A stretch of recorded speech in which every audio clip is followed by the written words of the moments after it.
ओम शांति। 20 जून की बाबा की मुरली। मीठे बच्चे, देह सहित जो कुछ भी तुम्हारा है उससे ममत्व मिटाओ, ट्रस्टी होकर रहो।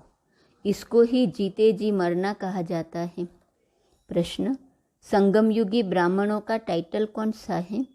बाप द्वारा उन्हें कौन सी बेस्ट प्राइज मिलती है? उत्तर, तुम संगम युगी ब्राह्मण हो, राजऋषि राजयोगी। तुम ब्रह्मा मुख वंशावली ब्राह्मण, यज्ञ की संभाल करने के निमित्त हो। तुम्हें बड़े से बड़े सेठ द्वारा बहुत बड़ी दक्षिणा मिलती है। स्वर्ग की बादशाही बेस्ट प्राइज है। गीत मरना तेरी गली में, जीना तेरी गली में। ओम शांति। बेहद का बाप बैठकर बेहद के बच्चों को जीते जी मरने की अच्छी अच्छी पॉइंट्स सुनाते हैं। बच्चों ने गीत सुना कि जीते जी मरना है। काशी में बलि चढ़ते हैं, वह तो शरीर को खत्म कर देते हैं। वह कोई ज्ञान और योग आदि नहीं सीखते हैं। यहाँ तो जीते जी बाप का बनना है।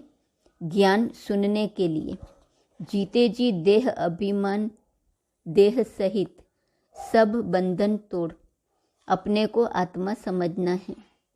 बाप अभी आत्माओं से बात करते हैं। बच्चे, अभी ये पुरानी दुनिया, पुराना शरीर, सब कुछ मेरे हवाले कर दो। बस हम तो बाबा के बन गए। तुम जीते जी कह रहे हो हम शिव बाबा के हैं। हम अभी वानप्रस्थी प्रैक्टिकल में हैं। वह वानप्रस्थी घर छोड़ जाकर हरिद्वार में बैठते हैं, फिर भी इस मृत्यु लोक में ही जन्म लेते हैं। अभी बाप समझाते हैं कि तुमको अब इस मृत्यु लोक में जन्म नहीं मिलना है। मृत्यु लोक कलयुगी दुनिया मुर्दाबाद, अमरलोक सतयुगी दुनिया जिंदाबाद होती है। इसलिए बाप कहते हैं रहो भल गृहस्थ व्यवहार में, सिर्फ देह सहित जो कुछ तुम्हारा है इससे ममत्व मिटाओ। समझो हम सब कुछ शिव बाबा को देते हैं, सब कुछ शिव बाबा का ही है। फिर शिव बाबा कहते हैं अच्छा ट्रस्टी होकर संभालो। समझो शिव बाबा की भंडारी से हम अपना शरीर निर्वाह करते हैं। अज्ञान काल में भी कहते हैं ना, सब कुछ परमात्मा का ही है, परमात्मा का ही दिया हुआ है। फिर कोई बच्चा मर जाता था तो रो लेते थे।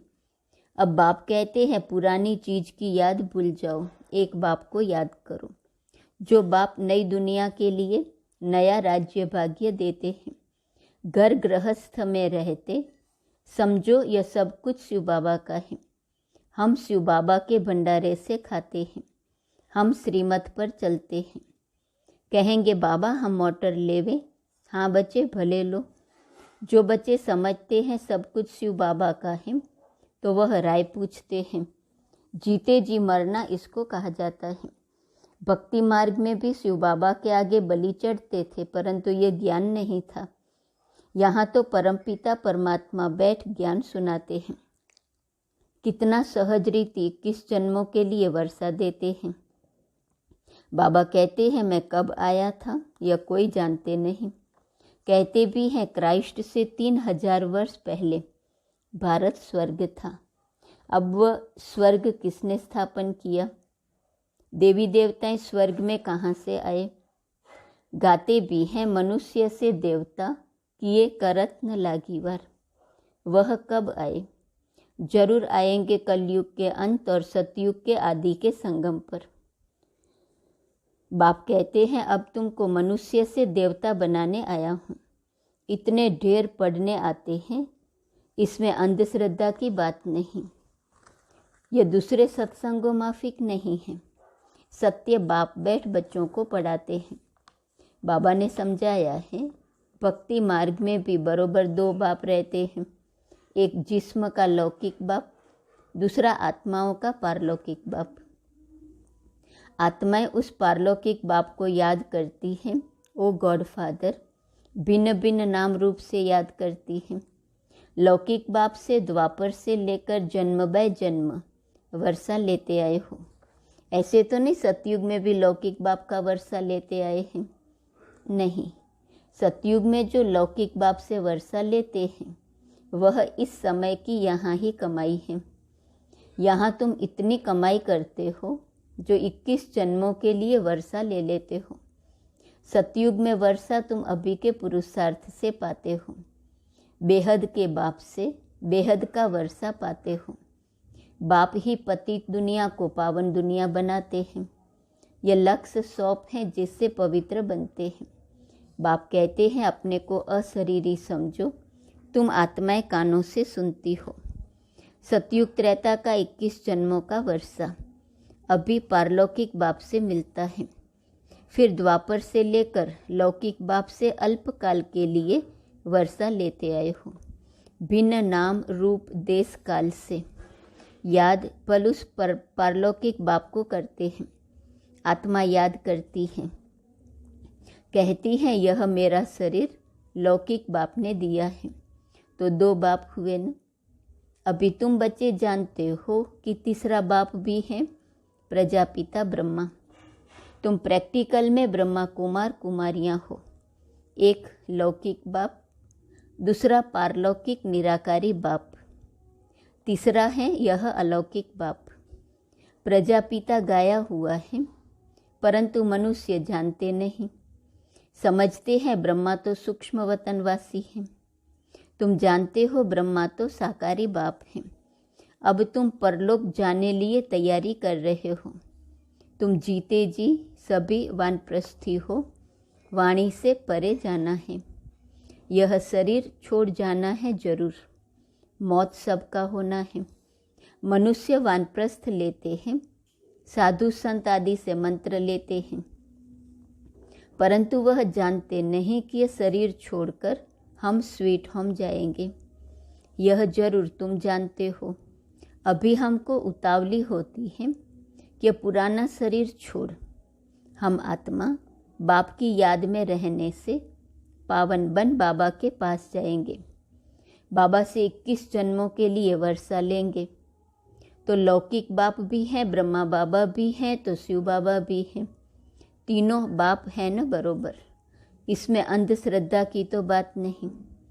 भ्रमरी विष्टा के कीड़े को ले आती है, आकर भूं भूं करती है।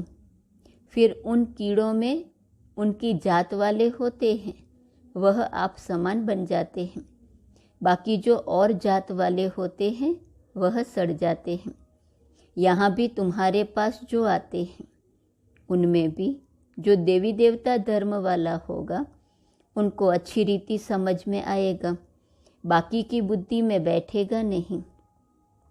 वह है भ्रमरी और तुम हो ब्राह्मण ब्राह्मणियाँ। तुम्हारा धंधा है विषय सागर के विकारी कीड़ों को ले आकर भूं भूं करना। भूं भूं क्या करना है? यह तुम्हारा पारलौकिक बाप है। बाप कहते हैं मैं आया हूँ तुम बच्चों को वर्षा देने। हम जो भी ब्रह्मा कुमार कुमारियाँ हैं बेहद के बाप से वर्षा ले रहे हैं, तुम भी लो। अभी जाना है निर्वाण धाम में, जहाँ से आकर पार्ट बजाया है। यह बहुत जन्मों के अंत के जन्म का भी अंत है। अभी तुम अमरलोक जाने के लिए अमर कथा सुन रहे हो। ज्ञान का सागर एक ही परमपिता परमात्मा है। ब्रह्मा ज्ञान सागर व विष्णु ज्ञान सागर व शंकर ज्ञान सागर कभी नहीं कहेंगे। एक शिव बाबा ही ज्ञान का सागर है। ज्ञान सूर्य प्रगटा। बाप कहते हैं बच्चे अब ये सारी पुरानी दुनिया कब्रिस्तान होनी है। परिस्तान की स्थापना हो रही है जिसको स्वर्ग कहते हैं। तो यहाँ तुम आकर जीते जी मरते हो। बाबा हम आपके हैं। आधा कल्प से तुम बाप का आह्वान करते आए हो। कहते हो बाबा हम बहुत धक्के खाते आए हैं, यह ड्रामा की भावी। अब फिर मैं तुमको 21 जन्मों के लिए वर्षा देता हूँ। तुम जानते हो बाप का बनने से मनुष्य से देवता बनते हैं। एक तो वारिस बनते हैं जिनको मातेले कहा जाता है। दूसरे फिर हैं सौतेले जो पवित्र नहीं बनते, सिर्फ बाबा बाबा कहते हैं परंतु जीते जी मरते नहीं। जो जीते जी मरते हैं वे हुए सगे, बाकी हैं लगे। यहाँ कोई विकारी आते हैं तो पूछा जाता है कि जीते जी मरे हो, प्रतिज्ञा करते हो कि बाकी आयु पवित्र रहेंगे। तब बाबा कहते हैं प्रतिज्ञा कर, बाप के पास आएंगे तब वर्षा मिलेगा। माताएं अपना जीवन सफल बना रही हैं, यह राजधानी स्थापन हो रही है। शिव बाबा तो दाता हैं, तुम ऐसे मत समझो कि हम शिव बाबा को देते हैं, नहीं, हम उनसे स्वर्ग की बादशाही का वर्षा लेते हैं। शिव बाबा को थोड़े मकान आदि बनाना है, वह तुम बच्चों के ही काम में लगाते हैं। इस दादा का भी सब कुछ मैंने काम में लगाया न, जिससे माताएं अबलाएं अपना जीवन सफल बना रही हैं। तुम भविष्य 21 जन्मों के लिए कमाई कर रहे हो। लौकिक बाप का वर्षा मिलना बंद होने का है। स्वर्ग में जो तुमको लौकिक बाप से वर्षा मिलेगा वह यहाँ की कमाई से। एक कहानी है, बाप ने पूछा तुम किसका हक खाती हो, तो बोली अपना। तो यहाँ भी हर एक अपना पुरुषार्थ कर अपना हक लेते हो। सबकी आत्मा हकदार है 21 जन्मों के लिए वर्षा पाने। अज्ञान काल में बाप से बच्ची को वर्षा नहीं मिलता, सिर्फ बच्चे को वर्षा मिलता है। इस समय सब आत्माओं को वर्षा मिलना है, मेल हो व फीमेल। गाया भी जाता है कुमारी वह जो 21 कुल का उद्धार करे। ब्रह्मा कुमार कुमारियाँ तुम हो। तुम जानते हो कि हम भारत के मनुष्य मात्र को 21 जन्मों के लिए वर्षा दिलाने पुरुषार्थ कराते हैं श्रीमत पर। हर एक को समझाओ, अब लौकिक बाप से वर्षा लेना बंद होता है, अब पारलौकिक बाप से 21 जन्मों के लिए वर्षा मिलता है। कितनी कमाई ज़बरदस्त है, कितनी अच्छी बातें समझने की हैं। दिल भी होती है पुरुषार्थ करें, परंतु माया फिर तूफान में ला देती है। माया को तूफान लगने से दीवे बुझ जाते हैं। बात बिल्कुल सहज है। अपने को आत्मा समझ बाप को याद करना है, यह है बुद्धि की बात। हमको बाप को याद करना है, शरीर का भान छोड़ देना है। तुम गुरु लोगों को याद करते हो। बहुत गुरु अपना चित्र बनाए शिष्यों को दे देते हैं, गले में डाल दो, ऐसे बहुत हैं। पति का भी चित्र निकाल गुरु का डाल देते हैं। बाबा कहते हैं यहाँ कोई चित्र डालने की बात नहीं, सिर्फ बाप को याद करना है। छोटे बड़े सबकी वानप्रस्थ अवस्था है। अब स्वीट होम जाना है जरूर, तो क्यों न हम प्रतिज्ञा करें पवित्र रहने की, और याद में रहें तो विकर्म विनाश हो। कोई को भी दुख नहीं देना चाहिए। सबसे बड़ा दुख है काम कटारी चलाना। यह है ही कंसपुरी। कहा जाता है कृष्णपुरी में काम कटारी नहीं चलती, यहाँ काम कटारी चलती है, इसलिए इनको कंसपुरी कहा जाता है। बाकी कोई असुरों व देवताओं की, पांडवों और कौरवों की लड़ाई लगी नहीं है। लड़ाई है यवनों और कौरवों की। बच्चों ने साक्षात्कार किया है, मक्खन हमको मिलना है, हम आकर राज्य भाग्य करने वाले हैं। बच्चे पूछते हैं बाबा इतना मकान क्यों बनाते हो, अभी तो टन बाय टन आते हैं, तब पूरा होता है। अरे ये स्लम लेने इतने सब बच्चे आकर कहाँ रहेंगे। दिन प्रतिदिन वृद्धि होती जाती है। प्रजापिता ब्रह्मा के तो बहुत बच्चे हो जाएंगे। शिव बाबा कहते हैं मैं कितना बछड़ेवाल हूँ, यह कोटों में से कोई जानते हैं। तुम्हारे में भी नंबरवार हैं। समझते भी हैं कि हम शिव बाबा से वर्षा ले रहे हैं। फिर कभी कोई बच्चे मुरझा भी जाते हैं। बच्चे जानते हैं हम इस ब्रह्मा के द्वारा शिव बाबा की मत पर चलते हैं। बाप कहते हैं ये लौन का शरीर बहुत जन्मों के अंत के जन्म के भी अंत का है। पुरानी दुनिया पुराने तन में आया हूँ, अब मामेकम याद करो, मैं गाइड बन आया हूँ। गॉडफादर को लिबरेटर कहा जाता है। मनुष्य को कह न सके, सारी दुनिया को लिबरेट करते हैं। इस समय सारी विश्व लंका है, शोक वाटिका है। भल धनवान लोग समझते हैं हम स्वर्ग में हैं, परंतु यह सब मिट्टी में मिल जाएगा। खुद भी अमेरिकन लोग लिखते हैं कि हमें कोई विनाश के लिए प्रेर रहा है, बॉम्ब्स बनवा रहे हैं। कितना भारी खर्चा हो रहा है। कलयुग पूरा हो तो सतयुग जरूर चाहिए। अब फिर से स्थापना होती है। बाबा वही राजयोग सिखलाते हैं। तुम हो राजयूसी, वह है हठयोग ऋषि। राजयोगी सिवाय ब्राह्मणों के कोई कहला न सके।